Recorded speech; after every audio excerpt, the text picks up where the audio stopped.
Hey guys, welcome back to another video. As promised, I wanted to bring my other car, which I have with me today, to the channel. But before that, I have this otherworldly demon-possessed craving for boba today. And Ollie's with me. If I get boba without her, it's like cheating. It's worse than cheating. It's grounds for divorce. Yeah. So let's take care of that first. We'll be right back. Okay, got our boba. Yes, we do. Okay, what is this video about? This video is about this car. I promised that I would bring this car into the channel, so here we are. We're actually sitting in it right now. Let me start off by saying this is not an S2000. I'm not that cool. If only I were. One of you guessed in the comments that this would be. I've never had the chance to drive one. I've never even had the chance to stand next to one. That's how sad I am. If you have one and you're offering, please let me know. I will happily buy you lunch. So this car is really hard to come by here on the West Coast. I had been looking for a little while, and seemingly there were none available. It's a much more popular car in the over on the East Coast. Maybe because it's a really capable car in the rain, in the snow. So there were a bunch of these over there every time that I looked. Not over here. I didn't want to buy one from the East Coast and ship it over here in case the underbody was already damaged by salt, by just a ton of moisture. So that was kind of not something that I was considering at all. So I had been looking for a while, and for the longest time I thought that I wouldn't be able to get my dream car, and I was so sad. Ollie and I were joking one night. She was saying, well, what if there's one available right now? What would you do? And it was supposed to be a hypothetical question because I had looked for a while and there were just none, not very many, and none that I liked. And so I was like, no, there's no way. Come on. So then she went off to bed, and that night I don't know what came over me. I did actually go online and look. Lo and behold, 10 miles away. This one had just shown up on I think they posted to like Craigslist and Auto Trader, but I saw it somewhere and it had just come off of a 3-year lease, and it had 27,500 miles, and I'm like, oh my goodness, and it looks really clean. So then I got so excited that I woke her up At 3 a.m. at 3 a.m. Thank you. At 3 a.m. and I'm like, hey, what are you doing tomorrow? Let's go look at this car. And at that time, I was still like, yeah, we're just gonna look at it. We're just gonna look at it. I wasn't sure that I was 100% ready at that time, and so I really did intend to go look at it and see how much I liked it before making any quick decisions. So that night, I was super excited. Couldn't really sleep, to be honest. And then, come the morning, jumped out of bed faster than I ever have for work, got ready in the quickest amount of time I ever have, and then we made our way to the dealership right when they opened, essentially. And as soon as I walked to the driver's window, I peeked in and I saw the 6-speed shifter. I pretty much made up my mind by then. And so there was no way I was leaving that dealership without getting the deal done. So that's what I did. We got the deal done, and that was it. Uh-huh. So much for just wanting to look at it. Look, this is my realistic dream car. And it's not like I was gonna just walk out of there without signing the paperwork and letting someone else take my dream car, with this one being a really, really good iteration of the dream car. But it wasn't ready yet. Oh yeah. So we went there, we did all the paperwork, and then they said, Simon, congratulations, thank you for your business. Come back in a few days. I'm like, what? So the car wasn't quite ready yet. It was so fresh after they had taken it back from that 3-year lease that they still needed to clean it. I did notice that when we test drove the car, but it was not actually very dirty. Anyway, the dealership did want to just clean it up and put some finishing touches on the car. But the they kept me waiting for almost a week. It was some of the worst edging I've ever had to do in my life. So when by, by the time that I went back to the dealership, because they called me and they're like, "Hey Simon, thank you for being so patient with us. We finally got the car ready. Come back and pick it up." So that very same day, as soon as I got off work, I think I called up Ollie and I said, "Hey, we're going right now." So we went, and it was so hard for me to contain myself. I was so excited because I had been searching for this car for a few years at that time, on and off, seriously and not so seriously. And so it was all I could do just to stop myself from giggling like a little girl. It was unbearable, the edging and then the excitement. It was total polar opposites of emotion in that week. After we got home that night, I was so excited, I couldn't sleep, knowing that this thing that I had been looking for, waiting for a few years was just sitting outside. So I couldn't sleep. And I really wanted to go for a drive. But I was a responsible adult. Am a responsible adult. Knowing that I had work the following day, I didn't want to be super tired. And so I did the responsible thing, which was I went for a drive, of course. I took Brian with me and we were just cruising around the city and it was wonderful. Actually, I'm really itching to drive right now. So let's go on a drive and we'll pick this up later. Let's do this shift.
Punch Bucky.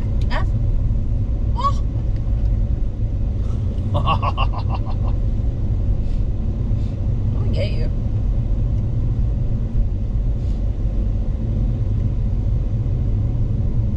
Ooh, this one coming up might be fun. Look at this road. Riding up. Looks pretty long. I know, that's why I said that. I'm definitely not in the shape to be riding this. It's still going.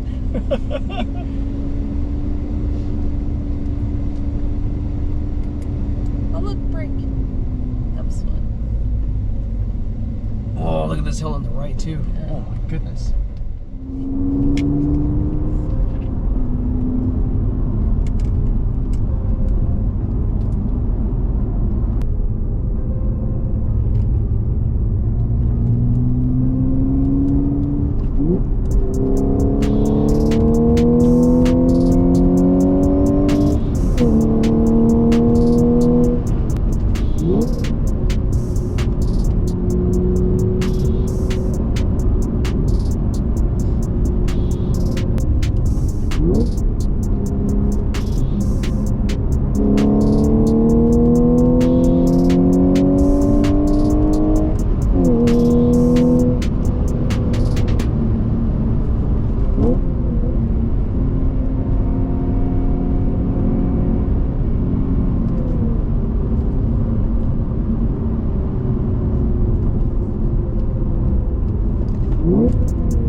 So as I mentioned before, this car was the first big present that I bought for myself after I got my big boy job.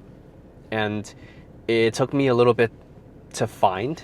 And then when I had the means to actually go out and buy it, I took a bit more time to have to find a good iteration of this car. And it's especially hard to find on the West Coast. So why is it so hard to find? Yes. The car had to check off a few boxes, right? Mind you, this was back in 2017. This was supposed to be my one and only car. There were many things that I was asking of this car. First of all, it had to be manual. That's a non-negotiable. It's not until I'm ready to get a supercar where then, okay, it makes less sense to have a manual if you're trying to go for absolute 100% performance. And engagement maybe matters a little bit less by that point. But manual, for sure. It had to have enough people space to carry our whole family around. It had to have enough cargo space in addition, so that if we needed to take some things with us, that we'd be able to. It had to be gentlemanly, luxurious enough, but also it needed to have a good amount of power and speed. This one in particular, it's a 3-liter V6 with forced induction. This car has an all-wheel drive system. And then lastly, I needed the car to look elegant. This, in my opinion, was and still is one of the best looking cars in the market. And it has a sort of timeless look to it, to where I think for a long time it will continue to look really good. So, after all this talking, what car am I talking about? Let me give you a big hint. You guys ready for a hint?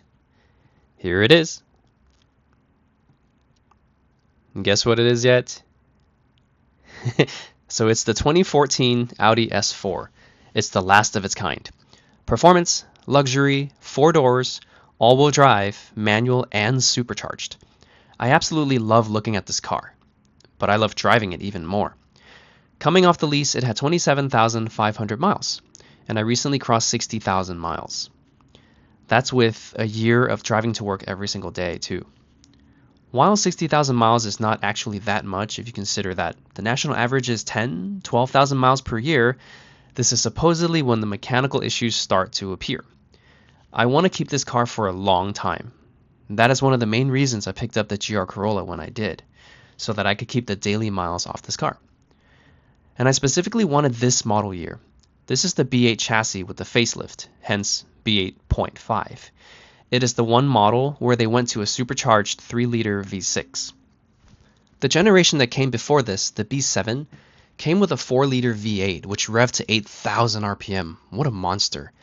And then the generation after this, the B9, Audi decided to switch over to a turbocharger system instead, but at the same time they killed off the manuals, which is super disappointing.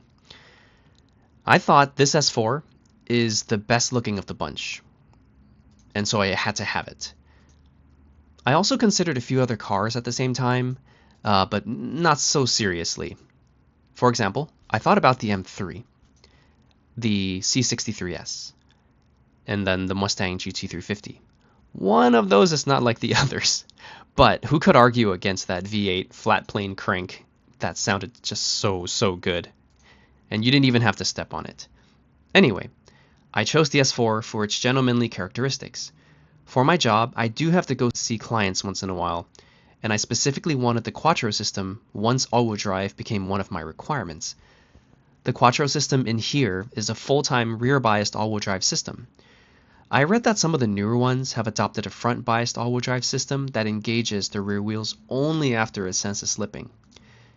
It's actually a more efficient and still capable system, but that's just not what I wanted. I did have 2 minor issues with the car though. Number 1, this car did not come with CarPlay. Aside from Bluetooth, I couldn't connect my phone, which was a big inconvenience given how much Ollie and I drive. My solution was I bought and installed an aftermarket CarPlay head unit off Amazon.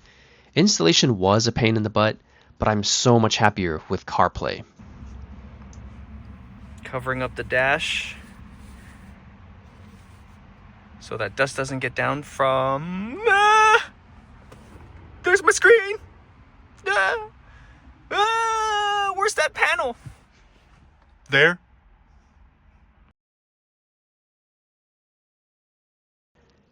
And issue number 2, this car is too quiet from factory. Audi could have made it a bit louder and it still would have been a gentlemanly car. For example, the 2017 Porsche Macan GTS. That car sounds amazing, and few would argue that's still an elegant car. I know because we used to have one in the family. If only this car sounded just like that Macan GTS. But now we're talking Porsches, and those are some of the best sounding cars from factory. Maybe that's a bit unfair.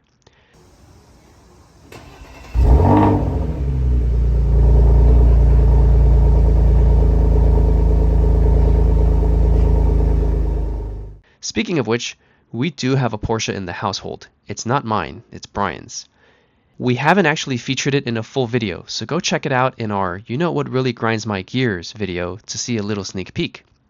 I'll put the link in the description below.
Ooh, look at that. Oh, my bad.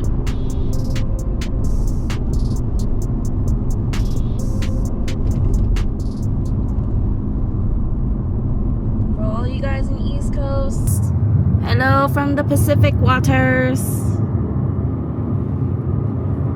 The Pacific Ocean. Where are we? Half Moon Bay now? Yeah, we're just about up to Half Moon Bay. Yeah. Pretty much Pacific Ocean right here. It is, yep.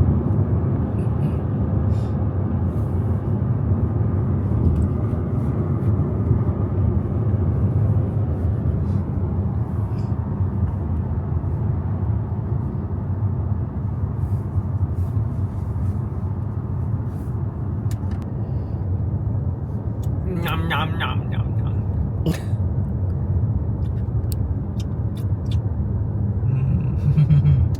Driving, boba, sunny day.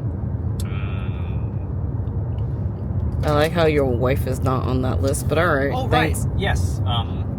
Wifey is there too. Thanks. Thanks. Punk ass.